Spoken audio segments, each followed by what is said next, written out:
Բարի երեկո եւ բարի գալուստ հայկական ժամանակ տաղավարում զրուցելու եմ Հովանա վանքի հոգևոր հովիվ Տեր Արամ Քահանա Ասատրյանի հետ։ Օրհնեցեք Տեր հայր։ Աստված օրհնի ձեզ, Քրիստոս հարիավ իմեռելոց։ Օրհնյալ է հարությունը Քրիստոսի։ Մեզ եւ ձեզ մեծ ավետիս։ Տեր Արամ, եկեք խոսենք նաեւ հարության տոնի արթիվ Գարեգին բայի այսպես падգամի մասին, որը մեղմ ասած որոշակի քաղաքական ենթատեքստեր ուներ։ Այնտեղ կրկին կաթողիկոսը հիշել էր շինծու մեղադրանքների մասին, խոսում էր այն մասին, որ եկեղեցու նկատմամբ կա այսպես իրականացվում է պառակտիչ քաղաքականություն եւ այդ պառակտումը շարունակվում է եւ ցավն էլ խորանում է։ Ինչ պառակտման մասին է խոսում Գարեգին բան, ընդ որում խոսում էր քաղաքական իշխանության հարձակումների ու պառակտման մասին, բայց մենք տեսնում ենք, որ ներսում էլ ամեն ինչ ըստ էության միանշանակ չէ, որքան ժամանակ է տևական ժամանակ է, եթե կարելի է այդպես ձևակերպել, պառակտում կա հենց ներսում, երբ որ մի կողմից հայտնի պահանջը կա, որ Գարեգին պիտի հեռանա, մյուս կողմից մենք տեսնում ենք, որ որևէ կերպ չի փորձում ականջալուր լինել նույն 10 եպիսկոպոսների բազմաթիվ քահանաների այդ պահանջին։ Նախ մինչև հարցին անդրադառնալը ես կուզենամ մեր ժողովրդին շնորհավորել Քրիստոսի Սուրբ Հարության տոնի կապակցությամբ։ Վստահաբար այս օրերին եկեղեցիների լեփլեցուն լինելը մարդկանցով խոսում էր այն մասին, որ մարդիկ սկսել են հետաքրքրվել հոգևոր կյանքով, իրենց այս տոները շատ կարևոր ու հետաքրքիր է, իսկ որևէ մեկ ազգ, երբ որ տոնը սկսում է տոնել, ազգովի տոնել, սա խոսում է այն մասին, որ արդեն այդ տոնի մասին բավարար գիտակցություն ունի այդ ժողովուրդը։ Ինչ վերաբերվում է Կտրիչ Ներսիսյանի ուրեմն քարոզին, գիտեք, ավելի շատ, երբ որ քարոզը լսեցի, փորձում եմ մի պահ աչքերս փակել ու հասկանալ խոսողը հոգևորական է թե աշխարհիկ կամ քաղաքական գործիչ, իմ մոտ այն տպավորությունն էր, որ ավելի շատ քաղաքական գործիչի ուրեմն խոսույթ է սա, բայց գիտեք հնարավորություն էր սա մեր ժողովրդի համար Աստծո խոսքը լսելու։ Հետաքրքիր է, որ տարվա մեջ 2 անգամ է ընթերցվում կաթողիկոսի խոսքը, մեկը Սուրբ Ծննդյան ուրեմն падգամով եւ մյուսը Սուրբ Հարության падգամով, եւ բացառիկ հնարավորություն է, որ այն ինչ որ դու ուզում ես քո ամբողջ ժողովրդին, այսպես ասեմ, հասցնել, հրաշալի հնարավորություն է, որ դու կարողանաս քո խոսքը, ավետարանի խոսքը եւ հոգեվոր խոսքը քո ժողովրդին մատուցել։ Ես եթե անկեղծ լինենք, սպասում ունեի, որ այդ օրը հարության տոնին մեր ժողովուրդը հոգևոր խոսք է լսելու, բայց ցավոք սրտի այս անգամ եւս Կտրիչ Ներսիսյանը իր գործելավոճին հարազատ մնաց եւ քաղաքական դարձյալ խոսույթ ունեցավ եւ խորանը օգտագործեց քաղաքական նպատակներով, իհարկե ոչ միայն Մայր տաճարի խորանը օգտագործեց քաղաքական նպատակներով, այլ նաեւ բոլոր խորանները օգտագործեց քաղաքական նպատակներով, որովհետեւ այդ քարոզները տպվում ու բաժանվում էր, հա, բոլոր ուրեմն թեմերում եւ մեր բոլոր հոգեվորականները այդ օրը խորաներից իր քարոզն էին կարդում եւ ցավոք սրտի այն ժողովուրդը, որ կանգնած կլիներ եկեղեցու մեջ խորանի դիմաց, որ եկել էր Աստծո խոսքը լսելու, ուրախանալու Քրիստոսի հարությամբ, վերջապես շատ-շատերը դրանցից ցավ ու տառապանքի ճանապարհով անցած կլինեին, կորցրած կլինեին իրենց հարազատներին եւ կուզենային, որ այդ պահին հնչեր Քրիստոսի ուրեմն փրկչական հարության ավետիսը, բայց այս անգամ եւս քաղաքական ինչ-որ բացականչություններ լսեց եւ իհարկե ես վերջնականապես հիասթափվեցի, որովհետեւ մեկ անգամ եւս ինձ համար պարզ դարձավ, որ Կտրիչ Ներսիսյանը բացառապես քաղաքական գործիչ է եւ եկեղեցու խորանները այս պահին օգտագործում է քաղաքական քարոզների համար։ Եվ ավետիսը, որ պիտի հնչեր Քրիստոս հարիավ իմեռելոց, դրա փոխարեն քննադատվեցին մեր դատարանները։ Ինչ է նշանակում շինծու դատավարություն։ Այդ դատավարությունների մի մասը դեռևս ուրեմն ավարտված փուլում չէ, մյուս մասը կատարվել է, շատ հոգևորականներ հիմա ազատության մեջ են։ Ինչ է նշանակում շինծու դատարան։ Միթե այս մարդը այսպիսի վերաբերմունք եւ հարգանք ունի մեր դատարանների նկատմամբ։ Միթե այդ դատավորները մեր ժողովրդի զավակները չեն եւ անհարգալից վերաբերմունք է առհասարակ հենց դատարանների արդարության նկատմամբ։ Եվ մեկ ուրիշ կարևոր բան էլ կա, արդյոք եկեղեցու դատարանը իր ներսում քննել էր այդ գործերը եւ գնահատական տվել էր այն բոլոր process-ներին, որ մեր եկեղեցու ներսում տեղի էր ունեցել եւ մենք գիտենք, վստահաբար ունենք տեղեկություններ, որ եկեղեցու դատարանները չեն գործել եւ որևէ մեկ հոգեվորականի գործ չի քննվել, օրինակ Եզրաս arczepiskopos-ի KGB-ի գործակալ լինելու ուրեմն հանգամանքը եկեղեցու դատարանը չէր քննել ու չէր հասկացել եւ եթե չի քննել եւ որևէ նիստ տեղի չի ունեցել, այդ ինչպես որոշեցին, որ մեր ուրեմն երկրի դատարանները շինծու են կամ այն ինչ որ պետական մակարդակով կասվի, դա արվում է եկեղեցին հեղինակազրկելու համար։ Կեղծ թեզեր են։ Եվ եթե չեմ սխալվում, Տեր Արամ, հայտնի պահանջը 10 եպիսկոպոսների առաջացավ այն ժամանակ, երբ էլի պահանջ կար, որ քննվի Աշակ Սրբազանի հետ կապված հայտնի միջադեպը, ճիշտ է։ Միանշանակ, տեսեք, այն ինչ որ պիտի անեն դատարանները, անում են դատարանները եւ Մայրաթոր Սուրբ Էջմիածինը առհասարակ ինքը պետքա գնահատական տար բոլոր այն երևույթներին, տեսանյութերին, որ համացանցով շրջանառվեց, բայց տեսանք, որ այդ արձագանքը 0 է, հակառակ դրա ավելի շատ սկսեցին պաշտպանել այդ հոգևորականներին, ովքեր որ կամ քաղաքական հայտարարություններ էին անում, ռազմական հեղաշրջման հայտարարություններ էին անում, երկրի վարչապետի դերը ստանձնելու հայտարարություններ էին անում եւ ուրեմն այսպիսի երևույթների եւ խոսույթի նկատմամբ եկեղեցին միանշանակ լուր մնաց, բայց սկսել է խոսել ինչ որ կեղծ դատավարություններից, միգուցե ես կարծում եմ, որ այսպիսի արտահայտություններ անելուց առաջ իրենք հայլու առաջ էին կանգնած ու իրենք իրենց առած դատերի մասին էին խոսում։ Իսկ այնուամենայնիվ նաև դատապարտող խոսք չլսեցինք կամ զղջման խոսք կամ ներողության որևէ դրսևորում Սուրբ Աննա եկեղեցում տեղի ունեցածի մասով, Տեր Արամ,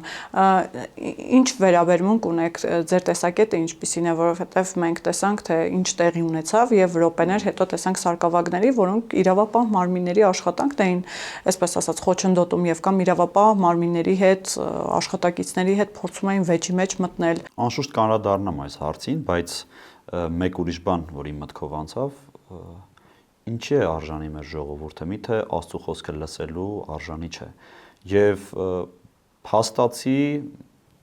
Սուրբ Հարության տոնին, երբ որ մեր խորաներից քաղաքական քարոզ հնչեց,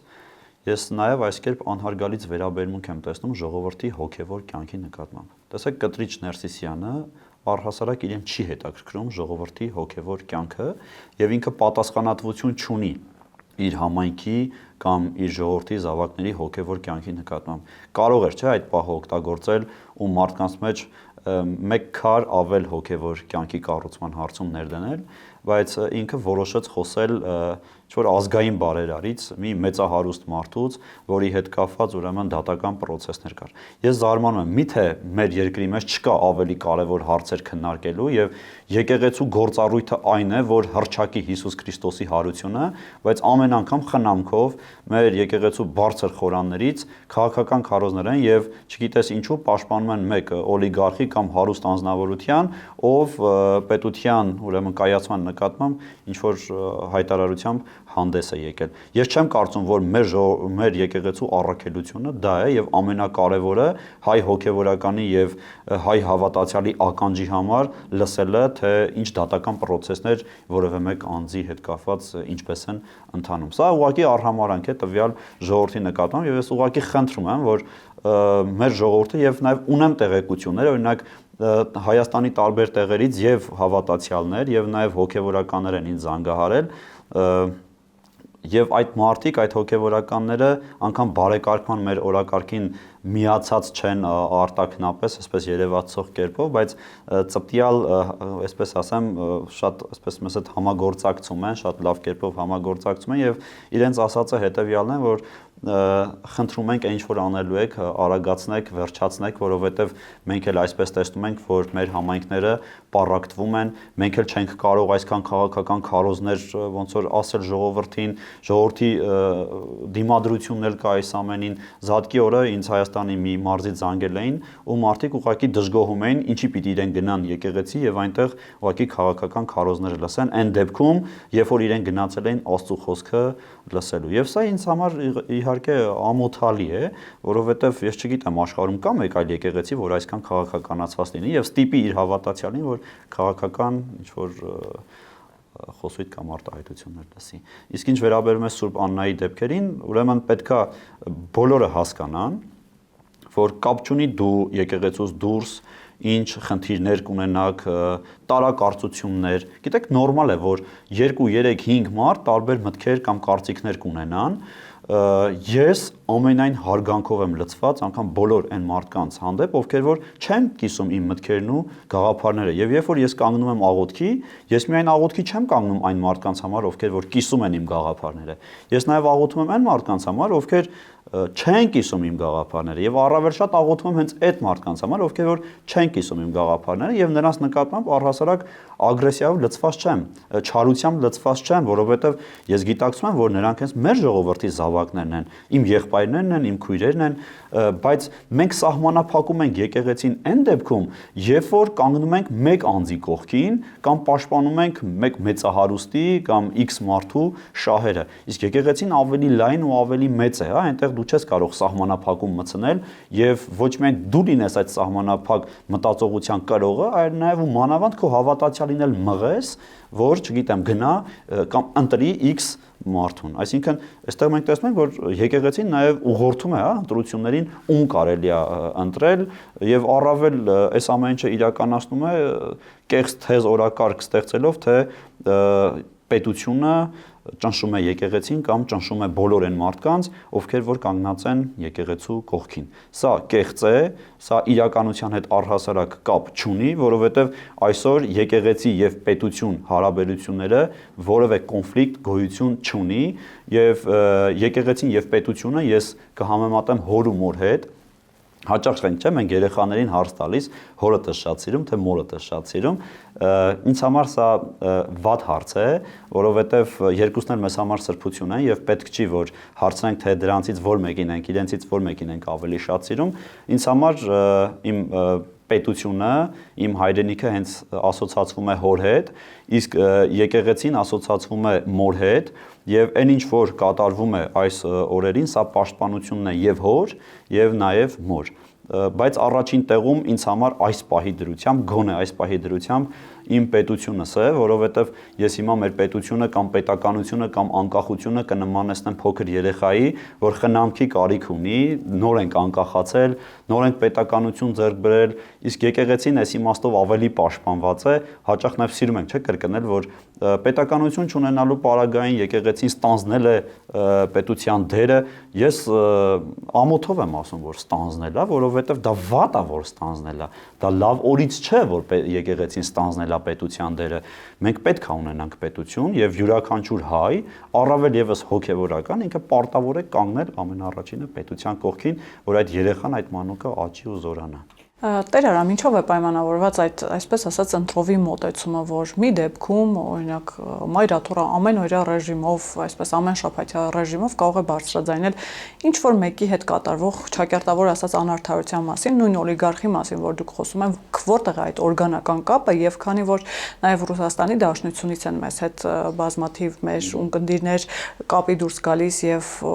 նաեւ պատմում են, որ այնտեղ որոշակի հայկական եկեղեցիների պատերին փակցված էլի պաստառներ Սամվել Կարապետյանի հետ կապված իրենց մտահոգությունն են հայտնում։ Ձեզ ինչ է հայտնի, ինչով է պայմանավորված այս ամենը եւ պարզվում է ոչ միայն Հայաստանում, այլ նաեւ Հայաստանի սահմաններից դուրս է սա իրականացվում։ Այո, տեսեք, ինչպես շեշտեցիք, օրգանական կապը ծագում է հենց սկզբից, այն ծննդաբերության պահից, որ Կտրիչ Ներսիսյանը դարձավ ամենայն հայոց կաթողիկոս։ Հենց այդ ժամանակ ինքը իշխանությունների օգնությամբ կամ օժանդակությամբ դարձավ ամենայն հայոց կաթողիկոս, այսինքն իրեն ինչքան էլ որ կասենք ազգընտիր, այո, միանշանակ տարբեր մարզերից ընտրողներ եղել են, ես նաև ունեմ տեղեկություններ, որ այդ ընտրողների մեջ եղել են նաև մարդիկ, ովքեր ընդհանրապես մկրտված չեն, անգամ հայել չեն եղել, բայց ամեն դեպքում ինստիտուտը կաթողիկոս ընտրելու չեմ ուզում հերքել, այդ ինստիտուտը աշխատել է, բայց եւ նաեւ պետության ինքը աջակցությամբ է եկել ու դարձել կաթողիկոս եւ այս ամբողջ տարիների ընթացքում իր ուրեմն սպասելիքը հենց պետությունից է եղել եւ ոչ ժողովրդից, ինքը անհատների շահերին է ավելի շատ ծառայել, ինքը միգուցե լավ կաթողիկոս է, բայց իր հարազատների համար, ինչ որ փոքրիկ խմբի համար, ում համար ինքը որ շատ բան է արել, բայց ընդհանուր երբ որ նայենք մեր ժողովրդի հոգևոր կյանքին, թե որպես հայր, որտեղ տեսեք ասում ենք հայրապետ, չէ, այսինքն ինքը պետքա պետ լինել, նշանակում է նաև տիրություն անել, քո ժողովրդի հոգևոր կյանքին, բայց փաստացի այդ հոգևոր կյանքը անտեսված է եղել եւ ինքը չի սպասարկել իր ժողովրդի հոգևոր կարիքները, այլ ավելի շատ հետաքրքրված է եղել պետական այրերի հոգևոր կյանքով ճակերտավոր կամ փորձել է համագործակցել նրանց հետ եւ ոչ թե ժողովրդի հետ եւ հիմա բնականաբար, քանի որ այս իշխանությունները ժողովրդի իշխանությունն են, ժողովրդի կողմից ընտրված իշխանություն են եւ բնականաբար ավելի շատ այս իշխանությունները փորձում են ժողովրդի հետ լինել, իսկ ինչը որ կապ ունի ժողովրդի հետ, մի քիչ արդեն հակասական է իրենց համար, ավելի շատ իրենք կուզենային անհատների հետ լավ լինել, դրա համար էլ իրենց համագործակցությունը չի ստացվում։ Այսինքն համագործակցությունը ժողովրդի հետ չի ստացվում տվյալ պարագային։ Իսկ դրսում տեղի ունեցող այս իրավիճակը ինչպես հասկանալ, նաև վարչապետի վերջին այցի ժամանակ որքան էլ որ անսովոր էր, մենք միշտ տեսնում ենք ցույցեր եւ ցույցերի մասնակիցների մեծ մասը կրկին հոգեվորականներ են։ Փառք Տիրոջ, որ գիտեք անդադ ասում են, որ Ռուսաստանում ավելի շատ հայ է ապրում եւ բնականաբար եթե այս իշխանությունը վատներ, ապա մենք ցույցերին պետքա տեսնենք, որ ավելի մեծ զանգվածներ այնտեղ պետքա լինեին, այն տրամաբանությամբ, որ Ռուսաստանում ավելի շատ հայեր են ապրում, բայց փառք Տիրոջ եմ ասում նրա համար, որ ընդամենը մոտ 10-ից 15 հոգի տեսանք այնտեղ այդ ցույցին, կամ մի քիչ ավել կամ պակաս, որոնցից 10-ը հոգեվորականներ էին, բայց այդ հոգեվորականները իմ հոգևոր եղբայրներն են եւ ես լավ գիտեմ թե այնտեղ ինչ է կատարվում իդեպ անուններ չեմ տալու բայց այդ հոգեվորականներից մեկը ուղղակի խնդրում էր մեզ որ ճիշտ հասկանանք իրավիճակը որովհետեւ իրենք ստիպված են գնացել իրենք իրենց կամքով այնտեղ չեն եղել ու շատ ուղիղ հրահանգավորվել են Եզրաս Ներսիսյանից որևէ մեկ հոգևորական Ռուսաստանում առանց Եզրաս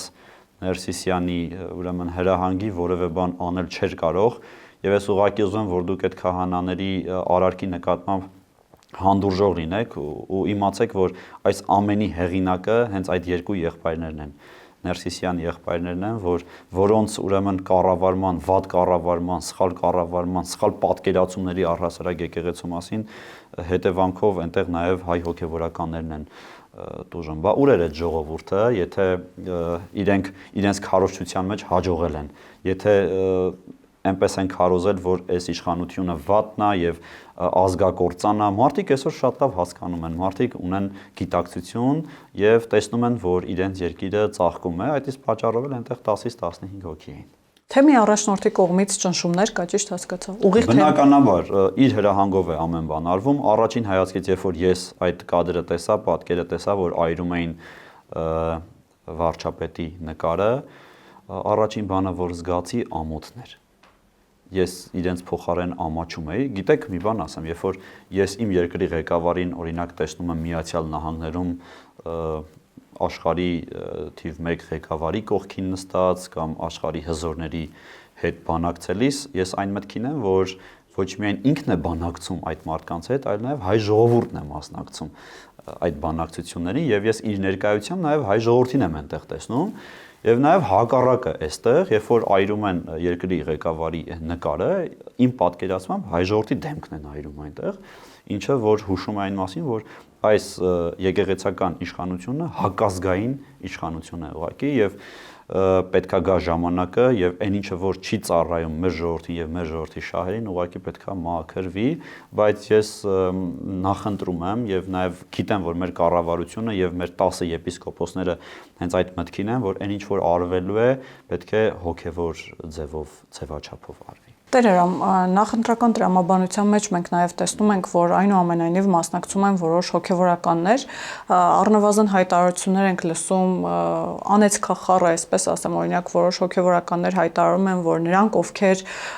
հանդգնեն, այսպես ասած, ընտրել քաղաքացիական պայմանագրին, ազգի ամբողջ անեծքը թափվելու է նրանց գլխին։ Նախ հասկանանք նորմալ է եւ ընկալելի է, որ հոգևորականները նրանցից որոշները առնվազն անցել են անեծքի լեզվին, սպառնալիքների լեզվին, վախեցնելու այս մեթոդաբանությանը եւ ինչպես հասկանալ նաեւ այս հայտարարությունները, այսինքն անգամ այս օրակարգը բարենորոգման օրակարգի մասին եմ խոսում, որոշներին չի կաշկանդում, չի զսպում, այսինքն նրանք այնուամենայնիվ քաղաքական process-ներում շարունակում են այսպես ակտիվ դերակատարներ լինել, ընդդիմադիր դերակատարներ ընդ որում։ Գիտեք, Քրիստոսի հարությունը հենց բարեկարգման մասին է եւ փոփոխության մասին է, որովհետեւ Քրիստոս իր հարությամբ փոփոխություն բերեց աշխարհին եւ մարդկանց մտածողության մեջ, եւ մենք գնալու ենք Քրիստոսի հարության ճանապարհով, մենք գնալու ենք բարեկարգման եւ փոփոխության ճանապարհով, ավելի լավ եկեղեցի եւ ավելի լավ հասարակություն ունենալու ճանապարհով, այս իմաստով այս օրերին եւ նաեւ ավագ շաբաթվա ընթացքում տեղի ունեցավ այդ նկարի այրումը,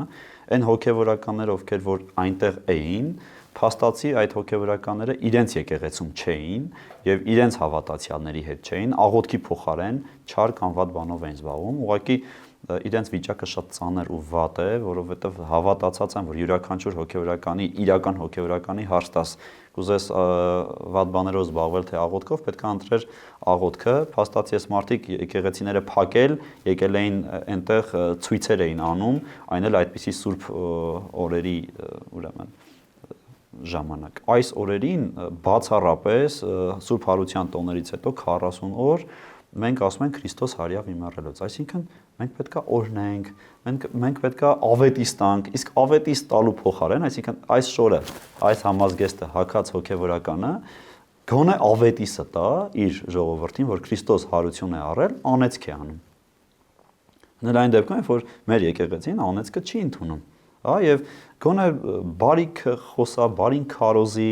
լավ բաների մասին ժողովրդին հայտարարի, բայց անեծք է անում,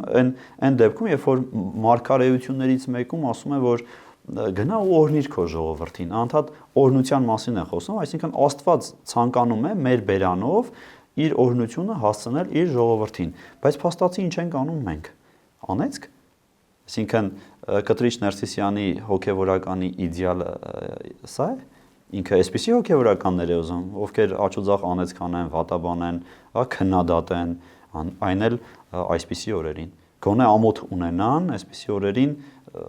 դերասանություն գոնե թողանեն, հա։ Եվ ինչին է սպասում ամեն դեպքում Գարեգին բան չհեռանալու ինչ հիմքեր ունի, արդյոք կարող ենք այսպես ասած ենթադրել, որ այնուամենայնիվ սպասում է խորհրդարանական ընտրություններին, դրանց արդյունքներին, որովհետև գիտեք նաև քաղաքացիական պայմանագրի կուսակցության ծրագրում նաև ամրագրված է, որ եկեղեցու բարենորոգման օրակարգը իրենք հասցնելու են ավարտին, իսկ դրա առաջին կետը այն է, որ Գարեգին բան պիտի հեռանա։ Հիմա հասկանանք, թե ինչու է փորձում ժամանակ շահել Գարեգին բան, արդյոք կարող ենք ենթադրել, որ այնուամենայնիվ սպասում է, որ իր համար համակրելի մարդիկ կարող են գալ իշխանության եւ, այսպես ասած, իր համար ցանկալի սցենարներ կարող են լինել։ Միգուցե հենց այդ մտածումներն են, որ իրեն դեռևս պահում են այդ աթոռին, այդ գահի վրա, բայց ես նաև խոսելով, շփվելով մեր 10 եպիսկոպոսների հետ, հավատացած եմ, որ իրենք եկեղեցին բարեկարգելու իրենց ծրագրից երբևէ հետ չեն կանգնելու։ Այսինքն հետ քայլի տեղ արդեն։ Միանը ուր հետ քայլենք, լավ ինձ ասեք, որտեղ պետք է հետ քայլենք։ Հետ քայլի որևէ տարբերակ չկա։ Մեր եկեղեցին հիվանդացած է, մեր եկեղեցին առողջացման եւ բուժման կարիք ունի, ավելի վատ է վիճակը, քան ներկայացնում ենք, որովհետեւ չենք ուզում ժողովրդի մեջ խուճապ առաջացնել, բայց եւ նաեւ չենք հանդուրժելու այս վիճակը եւ եւս մեկ անգամ այս տաղավարից ունենալով հնարավորությունը ես ուղղակի կխնդրեմ, որ Կտրիչ Ներսիսյանը որոշում կայացնի, որոշի, որ եկեղեցին պիտի տա ժողովրդին, որ ժողովուրդը կարողանա նորից վստահել իր եկեղեցուն, իր հոգեվորականին, նրա մեջ չտեսնել քաղաքական գործիչի, այլ նրա մեջ տեսնել իսկապես մարդու, ով որ հոգևոր կլինի եւ վերջապես իրենից հետո կունենանք մի կաթողիկոս, ով որ կունենա հոգևոր օրակարգ եւ եկեղեցու խորանները կօգտագործի բացառապես հոգևոր քարոզի համար։ Եվ վերջին տիմ ընտրություններին հատկապես Տերարանում, թե Գյումրիում, թե Վաղարշապատում մենք տեսել ենք, որ որոշ հոգևորականներ, ընդ որում բարձրաստիճան թեմի առաջնորդներ, այսպես հստակ առանց սեթևեթանքների ուղիղ տեքստով առաջարկել են չընտրել իշխող ուժին, առաջարկել են ընտրել ընդդիմությանը։ 2021 թվականին մենք գիտենք, որ ամենայն հայոց կաթողիկոսը սատարել է Ռոբերտ Քոչարյանին նույն այդ մասին անթաքույց հայտարարություններ է արել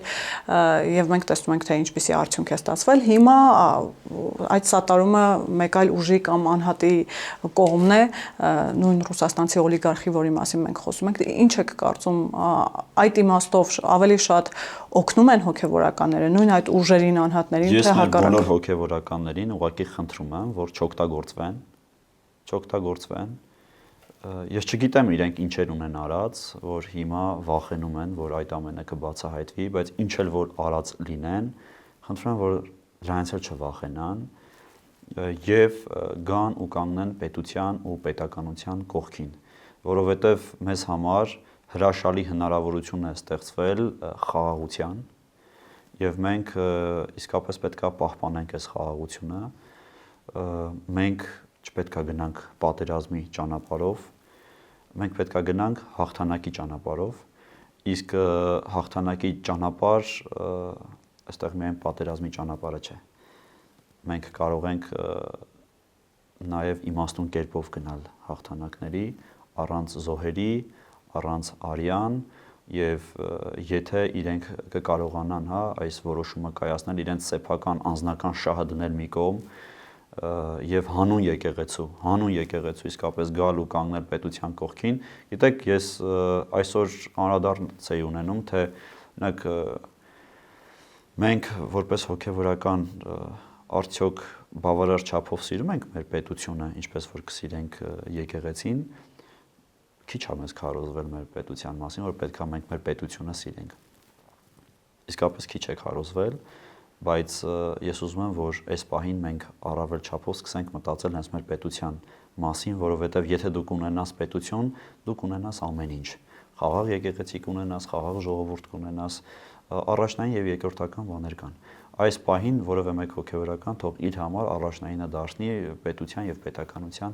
գոյությունը։ Եվ ուղղակի պետք չի վախենալ, ամեն ինչ լավ է լինելու, բոլորի համար է լավ լինելու, մենք որևէ մեկի նկատմամբ չարությամբ լցված չենք, ինչ էլ որ եղած լինի եւ այս 10 եպիսկոպոսները մեր եւ նաեւ երկրի ղեկավարությունը իրենք պատրաստ են որևէ մեկ մարդու ներելու, ինչ էլ որ արած կլինի, բայց դրա համար անհրաժեշտ է քայլեր եւ թող չվախենան այդ քայլերը անելուց։ Եվ վերջում Տեր Արամ, քանի որ շատ կարևոր բան նշեցիք, որ պետք չէ վախենալ, վերջին օրերին հատկապես ամենատարբեր բևեռներից, ամենատարբեր քաղաքական ուժեր հիմնականում փորձում են հայ հանրությանը վախեցնել, իսկ Աստվածաշնչում, եթե չեմ սխալվում, կսխալվեմ դուք ինձ կուղեք, առնվազն 365 անգամ ասվում է մի վախեցիր, եւ վախը այդքան էլ քրիստոնեական չէ, այսպես ասած։ Հիմա երբ մարդկանց փորձում են վախեցնել, շփոթեցնել, վախը փորձում են կապիտալիզացնել եւ վերածել քվեների, այդ իմաստով ինձ հետաքրքիր է հատկապես ձեր հոգևոր խոսքը վախի մասով, շատ կարևոր բան եք ասում, որ պետք չէ վախենալ։ Ավետարանն ասում է երկյուղը թերահավատության նշան է, այսինքն որտեղ որ կա վախ, այնտեղ կա թերահավատություն, եւ որտեղ կա վախ, այնտեղ կա անվստահություն։ Անկամ ընտանեկան հարաբերությունների մեջ, եթե երեխան վախենում է իր ծնողից, ուրեմն այդ ծնողը իսկապես լուրջ մտահոգվելու եւ մտածելու բաներ ունի։ Մենք ոչ թե պետքա վախենանք, այլ մենք պետքա սիրենք։ Եվ տեսեք, այս բարեկարգման օրակարգը ինչի է ծագել, որովհետև եկեղեցու մեջ էլ կար վախ։ Ինչպես կարող է հայր եւ որդի հարաբերության մեջ վախեր լինել։ Այդտեղ պետքա լինի սեր։ Եվ եթե որևէ մեկը մի բան անում է, ոչ թե վախից ելնելով պիտի անի կամ չանի, այլ սիրուց ելնելով։ Իսկ մեր Քրիստոս մեզ ցույց է տալիս, որ եթե վախենար, ապա հարություն տեղի չեր ունենա, ուրեմն պետքա մեր հավատը ամուր պահելով, հավատի ջահը, այսպես ասած, վառ պահելով գնանք, եթե պետք է անգամ նաև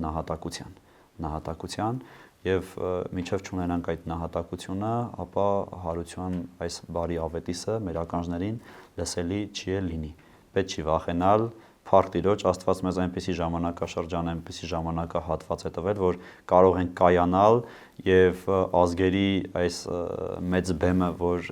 գոյություն ունի եւ բոլոր ազգերը փորձում են բարձրանալ այդ բեմի վրա եւ գոյատևել, Աստված մեզ տվել այդ հնարավորությունը, որ մենք էլ կարողանանք իր կողմից ուղարկված աստիճաններով